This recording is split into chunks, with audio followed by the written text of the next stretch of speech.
c'est ça vraiment passé. Koffi Olomide ou un Congolais a qui nous livré concert na Kata Rwanda a mis tout ce qui se passe dans notre pays par rapport à Rwanda. Et là, on dit Pumba par rapport à ça. Bon, dit Pumba, étant Congolais, ça fait mal. Il y a un monde Koffi Olomide a mutumo oyo. Il faut avoir conscience. Ça veut dire que nous les Congolais on souffre tellement. Pourquoi? Parce que il y a des Rwandais au bon là-bas occupés beaucoup au Congo. Déjà, un artiste qui a une image à Congo a se permettre de Kende na Rwanda a jouer malgré contrat. On l'a dit parce que niveau ba Congolais bazo lela lelo na ba Kivu na ba Bukavu na ba Est à Congo pas si tellement ezali. Moi si j'étais Koffi Olomide, j'allais pas me permettre ya Kende ko rester na Kata Rwanda. Qui est à Paris et l'on est kokoloba pour na maman na biso Paul Nzongo a dit biso. Maman Paul Nzongo déjà n'a souhaité mes condoléances dans toute la famille. Il y a Didier Nzongo. Bana nae bakoko ya nani ya maman Paul Nzongo a ototika biso. Na bana nazoki Didier Nzongo na téléphone, ba mona ki image na Kata Congo France. Comment est-ce que Didier Nzongo a répondu ngai? Ça fait mal il y a au monde na mécène. C'était qu'on perd le Franck Stemai. Non, Franck Stemai n'a pas préparé le départ. On a préparé le départ dans le sens parce que on a déjà un master on a site kingani, on a site kingani. Je sentais que pas lingia ça le loromoko. Avant déjà ça lango, déjà ba ibisa ngai que Franck Stemai linga longo. Na c'est là qui est moko a ibisa nga, mais na comprenant que tant sous au kolobate. Mais je préférais préparer le départ à Franck Stemai. Ayebi, soit autant d'émissions, il est conscient. Na proposé qui est. Na Franck Stemai, il faut appeler au car. Ayebi au talangay. Il faut appeler au car. Mais car on a appelé, si on appelle au ngamoko, exactement la kiloté. Na l'ingité mais c'est dit pour m'appeler. La ligne Congo France et ses partenaires. Hollandais. Comme ça, et ça dit déjà moi je mets à l'avance Congo France. Je mets pas à l'avance Didi Pumba. Congo France.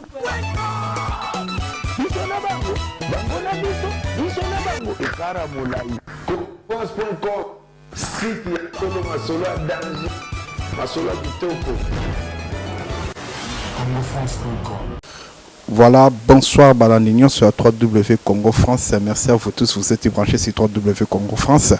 Merci pour votre fidélité, merci à vous tous quoi. Donc voilà, afin de chiffrer nous votre humble serviteur, chaque fois. Donc merci tant on a télé micro voilà quoi. Merci. Bonne année na bande konyoso o bazolanda biso sur 3W Congo France. Yebi ke ba bonne année na bino tout bosé belé ba ya Willy Sionga, ba ya Thierry Lobé, ba Deka. Un grand merci na Vanessa Mouya. Yebi ke Vanessa Mouya biso elle est bienvenue à Paris. Voilà ndene sebino ke na bombela ki ye moi surprise. Aza ki moi surprise malgré alinga kapenza te. Mais c'était photo solo lango. Il s'appelle Didi Pumba. Patron à 3W Congo France. Donc, Lélo, patron à 3W Congo France, tu vas découvrir ni les Alaranakatinae, ni les Akatinae et pourquoi. Donc, voilà, merci à vous tous. Restez branchés sur 3W Congo France. Merci à Héritier Ongina. Merci à toi derrière la caméra. Merci beaucoup à vous tous. Mi José, la reine des lions, merci. Je te salue. Bonne année, Nayo. Lélo, tout ça, sur la maman, solo, na patron à 3W Congo France. Didi Pumba Tomika Koeba eloko nini ezala la carte na ye biographie na ye ba ope ba ye ba ka bien te mokolo www.congofrance.com yende afin de chiffre noir ayambi lelo Tomika kotuna ye moi ba question ezaka ka cadeau na meki kopesa pa na ye na cadre ba bonne année parce que alinga ka vraiment te donc Tomika moko tuna moi ba quelques questions kaka et puis toyeba merci Héritier Ungina, merci derrière la caméra. Voilà, tout ça notre patron Didi Pumba. Il m'a fait ça pendant que ndenge kombo ndenge zala kaka parce que ngalinga ni ko benga kaka papa. Bino moko boyebi souvent. Donc Tozanaï, voilà, il est là. Didi Dipumba, patron à 3W Congo France, PDG. Bonsoir papa. Bonsoir Juif Noir. Oui, ça. Ouais, nickel, ça va. Ouais, qui Paris. J'espère qu'ils allaient vraiment le lingue nayote. Merci d'encore encore d'une interview. J'espère que balandi à 3W Congo France basolandayo ni ne ko lo pona bango. Ouais, merci beaucoup déjà votre balan d'habitude na kata Congo France. Na moni Juif Noir et merci na Juif Noir ndenge recevoir na kati ya plateau nayo. Na émission nayo ça va très bien. Et puis bah excusez moi le roi la tilne de soleil na un peu na tâche na miso. Bah excusez nga donc bah ça l'a toujours connecté. La kata Congo France depuis la émission Oyo. Bon yo ka ba question à Juif Noir et pas réponse na Didi Pumba. Voilà. Merci beaucoup. Surtout vraiment, merci. Nous accordé interview parce que nous ça la fait merci à Riti Ongina derrière la caméra. Bande qu'on a vu sur bazo na biso mingo bae bakaote, m sur bae barape combo bien pensate. Est-ce qu'on peut copier ça bango combo vraiment ya combo na vraiment izalaka combo mobimba. O pesa bango balandango et puis bae bangi bae ba pourquoi nana des questions na otunu na mbala moko il faut yeba nano kombo na yo et puis Didi Dipumba nano auta wapi comme on a normalement et ça Didi Dipumba donc to baksa Josué parce qu'il y a kombo ya baptême d'abord bien pour les intimes Josué Didi Dipumba donc voilà Didi Dipumba c'est un Congolais oyo abotam na Kinshasa donc voilà Koli na Kinshasa avec pour dans cadre à faire et puis on a continué l'étude dans la poto et puis TV dans les Okende voilà on a continué dans la carte poto surtout à Paris dans Lyon en France voilà. Merci beaucoup monsieur Didi Dipumba to kota déjà dans système na rythme na biso na vitesse déjà il y a émission na biso o pensa isinga ke non bande ko na biso bazo na biso baye ba pe ba découvrir o eza simana yo monsieur Didi Dipumba Yonde Ozali responsable Nabiso, il y a 3W Congo France. Copé sa combo ya Congo France. Et où t'as qui wapi? Et puis pourquoi Congo France? En fait, dans le Baliboso, les pourquoi à Congo France, avant on a fait sa réponse par rapport et où t'as qui wapi. Site Congo France, et ça juste inspiration. Bah c'est mon anda au la maman internet mais na mona ki idée oh yo ben il y a acteur ou actrice oh les loba collègue na yo de façon ba c'est lango na zerement na sengote na niveau au ba ne copie la information to na mona mingi ba sirwa na longola bilamba biloma bongo peut-être sima biloma Babilo bongo vraiment bato ba maramboana na tangi koma mutute babilo kwana na ba internet maintenant ça langa bien te na bon au lieu ba fille qui toko boé ba fille présentable boé ba pesa information moko oyo peuple congolais koko profiter nango mais bango plus ba pesa babilo mususu eza contraire ya ba information ba série wana na zaina na embauché te na zaina intérimaire na boulot mon boulot. Quand on a côté acédique, ça veut dire chômage. On a fait un mois quelques temps, on a bossé un mois trop. Trop qu'on va en parler, trop qu'on réfléchir. À la base, nous sommes informaticiens. Nous sommes ici pas, na licence, na licencié en télécommunication réseau. Bon, là ça a fait site. Donc après nous avons webmaster. Nous avons comment va ça la site, la salle site. Citoyen à Congo France. Ndeti au Monara Congo France et à bon. Mais combo année à Congo France, inspiration nango et à qui parce que na congolais. Et puis mes enfants sont des Français. Voilà, par rapport à mes enfants et par rapport il y a nationalité oyo d'origine on a non. Voilà. Merci beaucoup monsieur José Didi Dipumba. Merci beaucoup. Merci na balandignon sur bazo de société 3W Congo France. C'est quoi le lot depuis au créé suite Congo France le lot toyebi isamsa nango le lot boy na kati ya ya mboka na biso Congo tant total ngaba site wana eza kutu te ko pona za na kati wana eza kutu osamba te eza mutu nso akoyi ba fan de chiffre non te mayebi ne Congo France. Et ça dit combien de temps depuis où vous créé Congo France? Congo France, surtout content bien, et qu'il y a 4 ans. 4 ans, 3 et demi, 4 ans. Donc voilà. Nazo, bon, sa place Moroboué. Nazo, un associé qui a informé Batou. Il y a un monde à Salah et Pessit au Congo France. Voilà. Donc il y a 4 ans. Les autres qui ont déjà 4 ans. Donc le lot babiso petoye c'est que déjà ils allaient déjà va bisoto à la passe ngai bientôt on a ça 2 ans on a Congo France quoi. Donc Congo France ils allaient déjà top mécamo poser aux questions. J'espère que ba chroniqueur ou soit ba chroniqueur na ba chroniqueuse na Kini na Angola na Afrique du Sud parce que Congo France ils allaient comme presque moins un peu partout.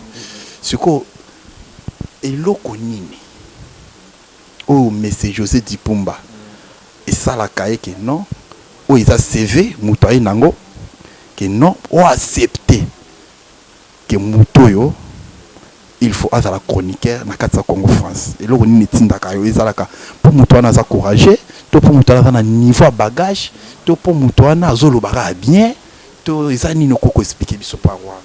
En fait ba critère à sélection est tellement ébélé. Mais tu priorises les critères facile à recruter. Par exemple, savoir bien parler, c'est très important. Une personne bien, que ça a moi mon bagage intellectuel. À ta plus de, mais moi moi D6, c'est déjà quelque chose de bon. Et puis que ça a courage, que ça a vraiment courageux ou courageuse. Il y a hôtel Malibosa Batour, sans fous, il y a Roloba. On peut savoir information n'engé sengeli ba critères sala mingi koyeba roloba savoir bien parler dia koyeba roloba cause la maturité cause la moi niveau moké et puis cause la courage. Après aussi la beauté aussi peut compléter mais beauté ça relatif en fait c'est relatif mais c'est aussi bien il y a moutoua ça la peu présentable parce que tout ce qui est média tout ce qui est télévision il faut tout ce qui est image, il faut image d'apparence et ça la attirante pour na etinda internaute ou internaute à zélati longtemps si à la ba image ou ndenge zo tourner voilà. Merci beaucoup monsieur Didi Dipumba, j'espère que tu vas continuer na émission Nabiso. Merci à vous tous, vous êtes branchés sur W Congo France. Voilà, restez toujours branchés sur W Congo France. Merci Héritier Ogina derrière la caméra. Merci à vous tous. Bonne année à Binonio sort. Tous en a messagé José Dipumba, toujours développé. Toujours kaka ndenge zaka. Lelo boye Congo France et Fandi. Et ça coûte tout que renforcer. Et je Fandi musala no emonani. C'est quoi na ilo komo ndenge na yeba. Objectif ezani no juste. Lobby ezani. Oh mais c'est José Dipumba zo raisonner. Kaka Congo France c'est to Fandi to ça na biso kaka bon to ezana makambo mususu. Oh peut-être bateau bazolanda biso bako komone. Oh, mais c'est juste Dipumba azo raisonné, peut-être azo souhaité. Donc comme objectif, il y a quoi. Donc le lopé biso comme ma biso sous na dimension sous biso tout ça na Congo France. Donc ceux qui ont expliqué biso objectif réellement ils savent vraiment pour na avenir à lobby. OK. Déjà Congo France esa structure moko c'est pour promouvoir la jeunesse, surtout dans la musique, dans tout ce qui est art. Quel que soit art nini oyo mutaroza nango ou bien don il y a art mutaroza nango biso to recruter mutuana pour te valoriser to tiango au service des autres. Et but ya Congo France né na lobby c'est pour promouvoir les jeunes talents. Mais autre rôle ba vision ya Congo France c'est pour comment dirais-je, il y a repris sa bonne information, informer les gens. C'est pour y a ramener, ça veut dire conscience, il y a des jeunes, il y a un encadrement. C'est pour encadrement, il y a jeunesse. Vous comprenez? Jeunes moussou soisa qui délaissé, il y a Congo France et Kozoaé, que il y a passé mon cours du soir. Après moi moutou, tu l'as dit aussi ma caméra. Les lolo est pas comme grand caméraman. C'est déjà quelque chose de bon. Oh, tout le monde en même. Na battu na moussou na rekitan la kin.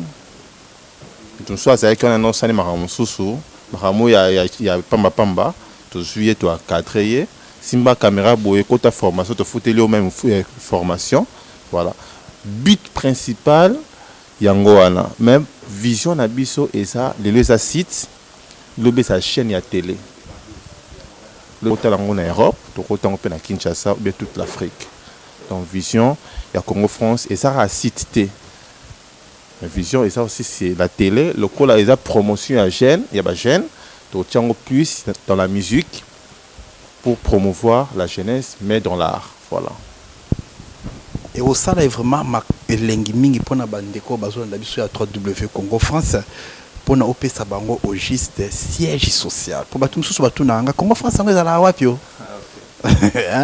donc bato bele baninga koluka ba yeba ba mona kaka mususu ndenge yo mo pe mususu sala ka ba émission ba des fois a mususu pour akota penza kata ba ke non mususu c'est comme mama mais azo yeba penza te et vous ala mieux oui bisa bango Congo France siège nango ezala ka wapi place nini vraiment okuta place Congo France ifanda Congo France en vrai et ça na Lyon siège social nango ça na Lyon 44 rue Pierre Delors donc bato ba ko na courrier na Lyon en France na Lyon en France à côté na courrier 44 rue Pierre Delors à communiquer à Congo France toi na bureau ça bien structuré dans bateau ba ya na bureau Congo France ba yebi donc ayati ki ba note na yo bien courrier na ya linga tinda ko mela biso donc voilà c'est pour vous dire que siège à Congo France et c'est à Lyon na France voilà. Merci beaucoup à vous tous. Vous êtes branchés sur 3W Congo France. C'était Messi José Didier Dipumba, toujours développé, toujours qui merci à mon ami Lolo Loleka. Na kati Australie, obisinga fan na zoya na Paris wana na zoto kende Brésil. Na onzela kaka esalanga bien na mona sur Brésil parce que on est mboka na ngai. Donc voilà, toujours continuer na Messi José Dipumba. Na ninga na poser question moko boye, lelo boye yoza mutu ope quand même. Au salé locaux où est importé même tout le banakata Congo parce que les lobos ba information comment qu'on les na Congo France ba oui ba ça ba abonné na biso ba fan na baser la ba information si ko lelo m susu tout monde na ba ndé comme susu na biso pe ba sala ba site quoi mais ça ba façon ndenge ba travailler les nego to te ko lo ba tout à l'heure na bandeli émission façon na bango ndenge ba travailler les m susu bazo ko exposer ba nzoto na bango bazo zo lobela makambo moko vraiment comment peut-être ils ont tenir pensa na moto aza vraiment responsable ya site pour d'autre part ils ont une responsabilité mais yo mozo mona pensa que non moto aza na responsabilité mais niveau azo kendelele ezo sala vraiment qui to côté yo étant que responsable ya site en même temps aux appels journalistes chroniqueurs et là on yokolo ba neti na batu neti bazo sala ka ba biloko moko neti andengwana et par rapport à tant que azali responsable de site on est fan de Juif Noir na qui héritier ongina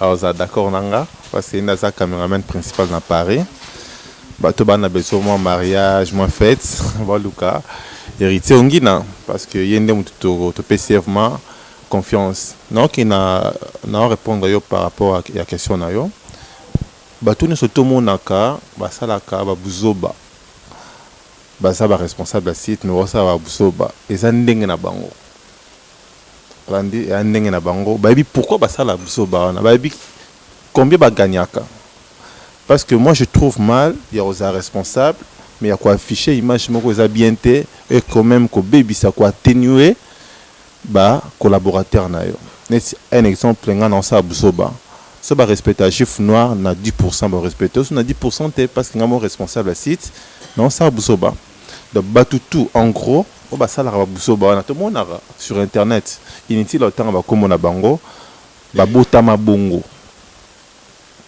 donc voilà ba botama bongo yo onde ba sala ka ndengwa onde ba sala bongo parce que moto a botami bien éduqué na fingi bango te ba excusez nga moto a botami bien éduqué à cause se comporter bien parce que nous reflétons l'image de nos familles donc afin de Juif Noir à refléter l'image de la famille nae moi mais c'est dit Dipumba non refléter image de la famille nangai et puis l'entreprise nangai Congo France c'est comme des entreprises parce que tout na Kinshasa ba mingi bazwa baza embauché na kata Congo France donc voilà ba patron na ba patron oyo basala busoba sur internet na télé je vous dis que Babo Tamabungo. Donc il n'y a pas moyen de changer Bango.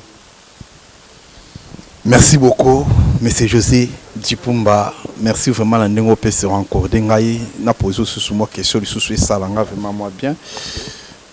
Bato ba mona kata en Congo France bandaka na ba débit. Ozaka na chroniqueur moko. O bato pe balingaka o nga na kutaka.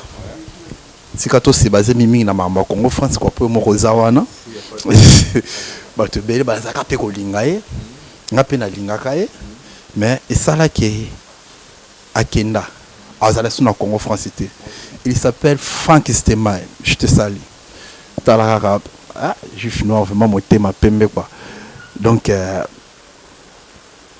il a connu vraiment, et ça là qui Frank Stemai Akende. Et pourquoi? Bon, Frank Stemai, Aza parmi Batoyo, Aza parmi Bato Nazarek, na sélectionné qui vraiment est bien. Baza qui Frank Stemai, na Yuyu Casserole. Bato Baby Yuyu Casserole, ouais, bah, ça na Congo France. Yuyu Casserole a Kenara Liboso, parce que Tenaka vraiment te dit que Frank Stemai a la vitesse. Yuyu Casserole pas dans la vitesse, mais vitesse à Frank Stemai, dans ce plat, on a adopté Kiango. Frank Stemai, il a travaillé avec moi, à Ebi, comment est-ce que je travaille.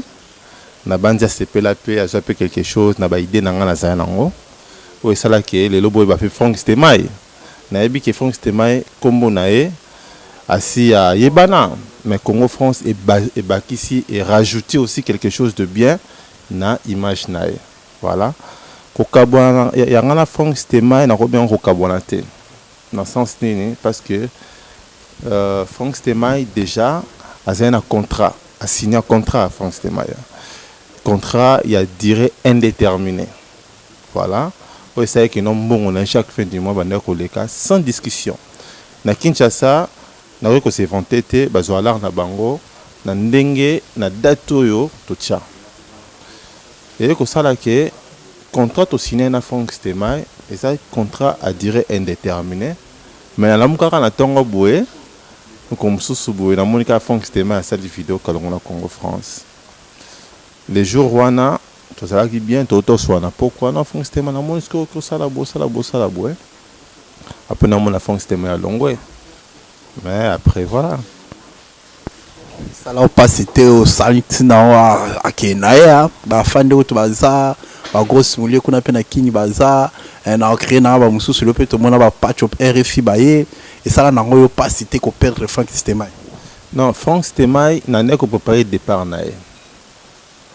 On a préparé départ nae na sens ni parce que na monara déjà ba master nae ou kuna sali site kingani ou kuna sali site kingani je sentais que pas lingia ça le loromoko avant déjà ça lango déjà ba ibisa ngai ke Frank Stemai linga longwa na c'est là qui yemoko a ibisanga mais na comprenant que tant sous au kolobate mais je préférais ya ko préparer départ à Frank Stemai Ayebi, sur l'émission, il est conscient.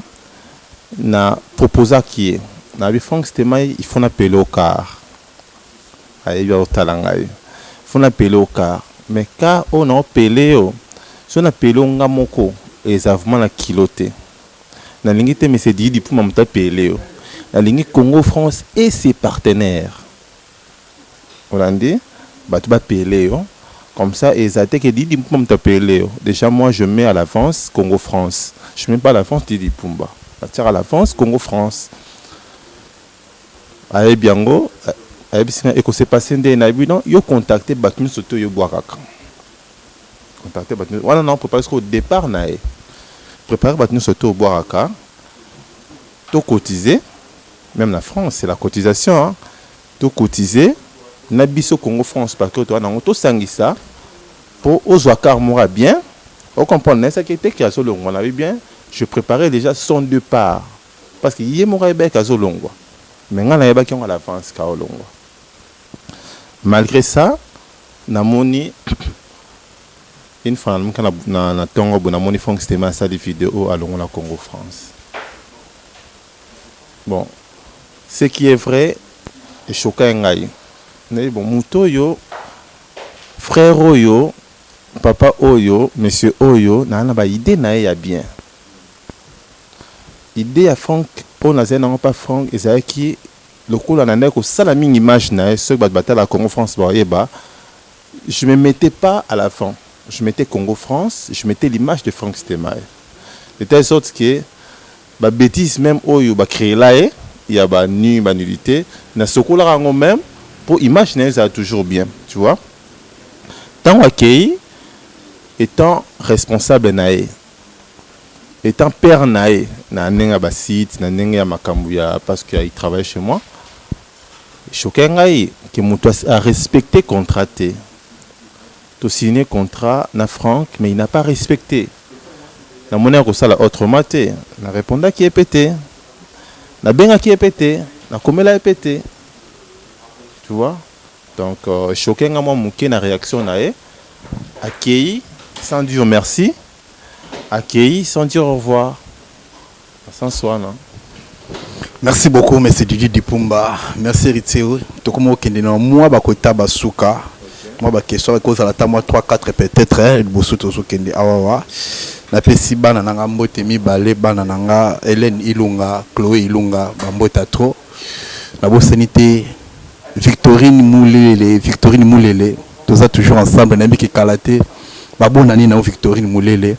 Héritier Ongina toujours. Donc, les loboyi, bato banga pe baye ba moi mukie tout kota tozo na susu pa na yo. Moi et ça va bien parce que on a déjà star, star. Oh bato bayebi, bato susu bayebi na minute neto so ba so fa otala yo na bandaku. Donc banga baye ba pe moi mukie, moi état civil, moi moi ezalaka et ça la bato pe bien. Ba ke message di Pumba abala ou bien va divorcer ou bien va célibataire, ba bloc on ça la mo bato bien balandateur de Congo France baye ba et ça la ba moi bien. Di Pumba identité nae ya makambu ya bolingo eza nini abala divorcé ou bien nanga bolingo chef na ça la question piège hein? Ouais Didi Pumba c'est un homme marié voilà des enfants voilà Didi Pumba responsable à site Didi Pumba nana boîte nanga moko boîte privée oyo nazo lancé Kalaming était à transport na Kinshasa. On a bateau mingi bazana transporté za la chapena na Kinshasa. Didi Pumba responsable à Congo France. Didi Pumba. Didi Pumba oui. Didi Pumba au Maria. Oui bit obenga ngande nini? Au Maria. Didi Pumba au Maria oui. Responsable occupé. Voilà. Et l'on dit Didi Pumba lingakate. Et ça là tout bien. Baïba. Ah, loko penanga pena Didi Pumba na ko sala moti, loko na ko lingela ngoti. Eloko ni. Eloko na lingate eza le non-respect. Le non-respect. Pour respecter Moutouté, c'est là on a lingate yango wana. Eloko ni Didi Pumba o alinga ka sepela kana yango. Le respect. Voilà. Voilà. Merci beaucoup. Tout côté la moi actualité, moi question moi actualité ou bazo c'est lamenté tout à l'heure quoi. Donc bazo le trop congolais, bazo le trop peuple congolais, ça n'a pas passé. Balobi papa Nabiso mais c'est Kofi Olomide que je salue à passant à Robeta na Rwanda. J'espère que demain alors qu'on livre déjà c'est dans Rwanda, des tout son bazar dans Rwanda, alors qu'il livre concert na Rwanda, il y a chroniqueur oza muto pesa ka information musicale au muto to yebi d'après yo Kofi Olomide congolais nous tous les congolais to yebi bien que non ba rwandais baza bato oyoyo to ko ba belete o to yebi mais à des fois bato sous ça va passer Kofi Olomide waza congolais a que nous livrer concert na kata Rwanda en même temps to yebi tout ce qui se passe dans notre pays par rapport à Barwandais. Et là, Didi Pumba par rapport à ça. Bon, Didi Pumba, étant congolais, ça fait mal. Il y a on a déjà payé Moko, ou ça pays Moko proche, frontalier, et Toroloba. Ils ont combattu Arabiso, tu vois que Rwandais mingi balinga ba congolais te, net ba congolais mingi balinga ba Rwandais te. Mais comme on a artiste munene oyo neti Kofi Olomide. Kofi Olomide aza artiste moko oyo aza artiste base, artiste principal ba wera ba jibe wana tozo mona baza ba image ya Congo lelo pe akozwa maman na problème on souhaitant na ba Rwanda wana parce que ba ennemi na biso baza kuna aotema na podium va betie masasi aotema na podium ba kwei to souhaitant ote mais on ne sait jamais ba kofilo mne ba tout il faut ba bouya ka ba problème au niveau wana étant intellectuel kofilo mide il fallait analyser bien invitation pour akibeta na Rwanda et là encore ça là et ça que Fiolomide a mutumo oyo il faut avoir conscience ça veut dire que nous les Congolais on souffre tellement pourquoi parce que il y a des Rwandais au bon ngaba occupé mboka na biso Congo déjà na etawana un artiste oaza image à Congo a que se permettre te akinde na Rwanda a qui jouer malgré contrat on a dit donc en gros la rôle que et là ko fait le minazo sala wana eza ba erreur mon principal na niveau ko fait le midé avec ko s'amuser te avec ko s'accepter te ya okende ti na Rwanda pour na ko jouer car pour 10 000 euros 20 000 euros 30 000 euros parce que niveau ba congolais bazo lela lelo na ba Kivu na ba Bukavu na ba Est à Congo pas si tellement ezali moi si j'étais Koffi Olomide j'allais pas me permettre ya okendeko prester na kati ya Rwanda voilà on a d'autre part Koffi Olomide pe asa déjà moto oyo esa entreprise d'autre part azota la pe que non au foot ba musicien na nini au foot ba danseuse na nini bana na tout ça azo sala pe vie na e place yé azo gagner vie sa musique peut-être même sous atali ka Rwanda te mais atali sa musique azo kendeka ko betango. Est-ce que pour bon on les a question par rapport à n'importe quoi donc tout ça quand tu dois analyser moi quoi donc à côté la PM bon moi vie ngai na gagner pour la musique en même temps pour to pe tu na kenda na ngai sous-souté musique peut ebeta ma pe sous-soukuna te bon c'est le quoi moi invitation so mi na Rwanda moi monta o ekuimonani tikana kendeka kana beta musique pour na kotisa et pour na vie nanga personnel et peut-être pour na bongo bah le barafan des chiffres noirs tout est permis mais tout n'est pas utile. Hollandais. Donc, tout est permis. Je peux prendre la caméra dans bois Kango, mais c'est pas utile à boire la caméra. Na kozwa na simbo na nzoto, mais c'est pas utile na simbo na nzoto. Koffi Olomide ko kende ko beta. Mais pour l'instant, c'est pas important. C'est pas utile à ko beta dit que makile abatu. Bazoku fa na Congo juste pour un problème on est à Rwanda. On a dit donc malgré azana responsabilité et belé à refuta ba janae a kokipe ko zongo na ba concert beta na Kinshasa a kokipe ko zongo na ba concert na beta na ba Kenya a kokipe ko zongo na concert beta na Brazzaville.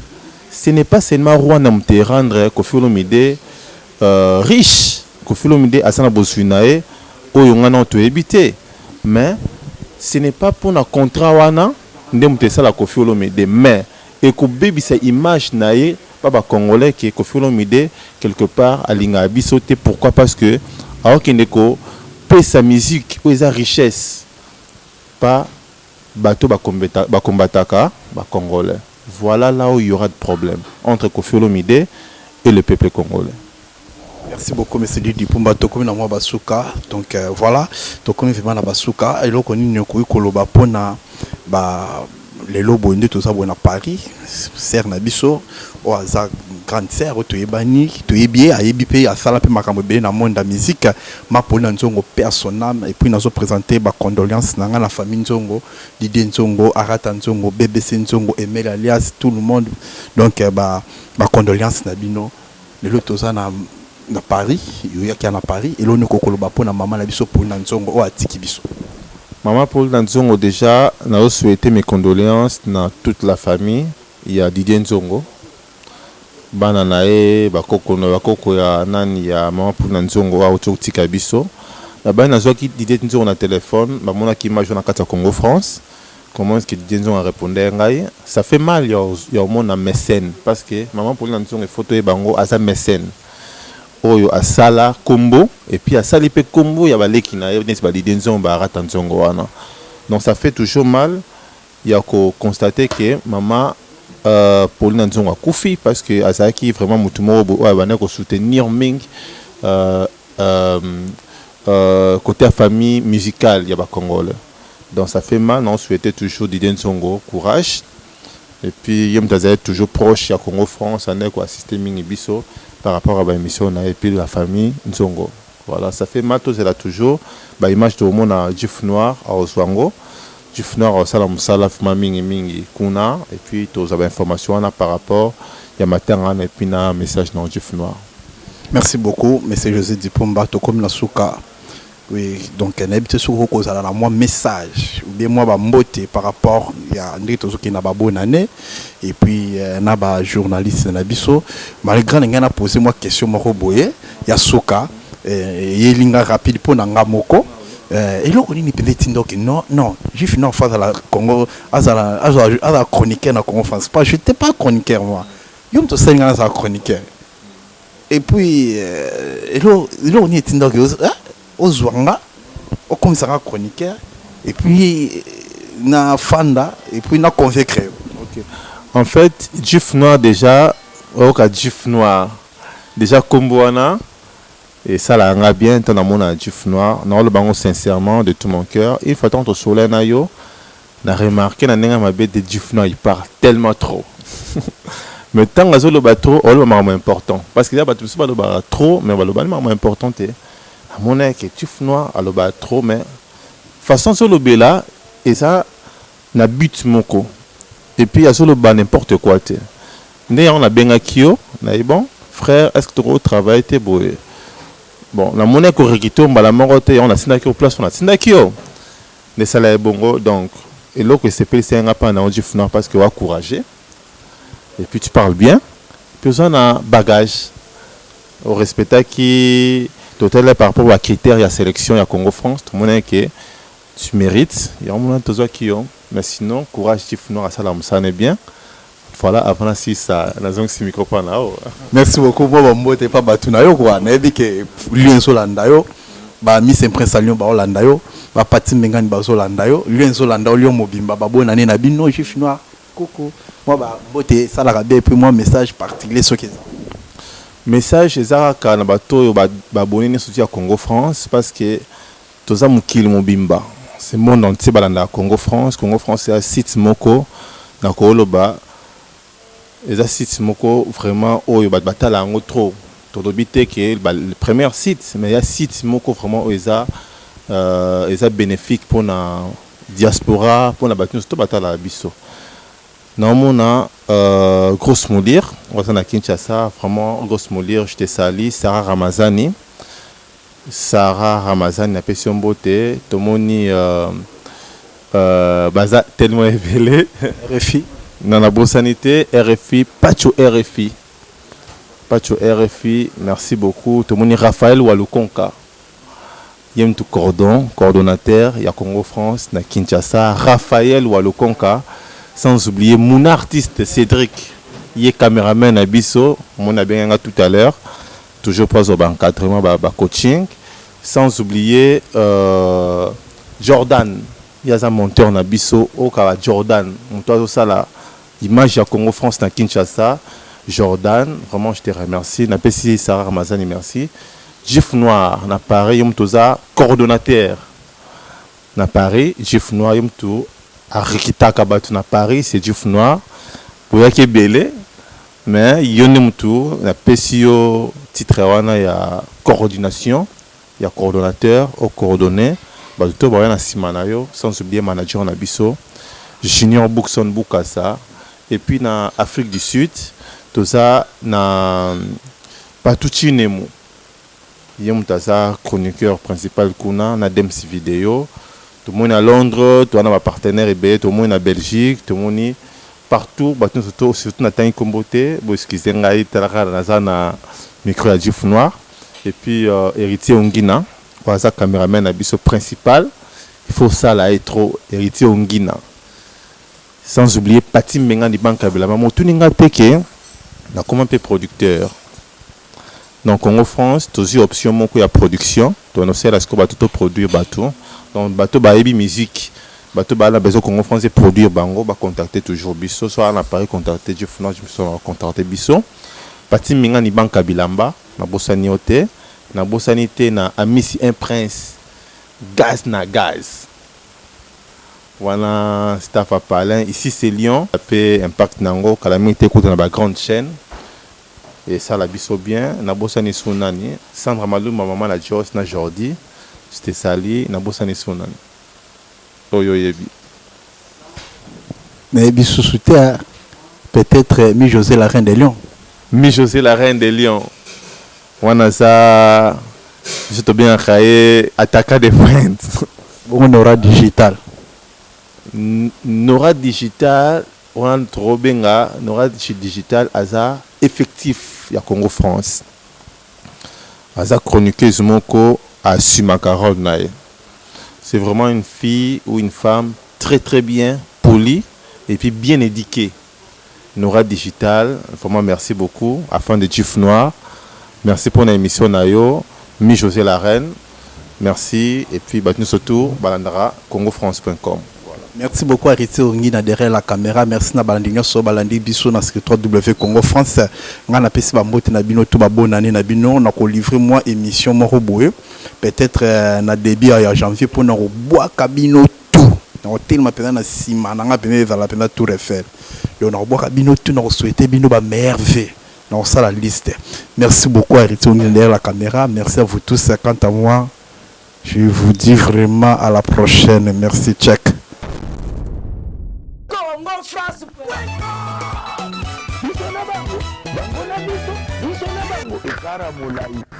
France site ya Congo masolo ya danger masolo ya kitoko. CongoFrance.com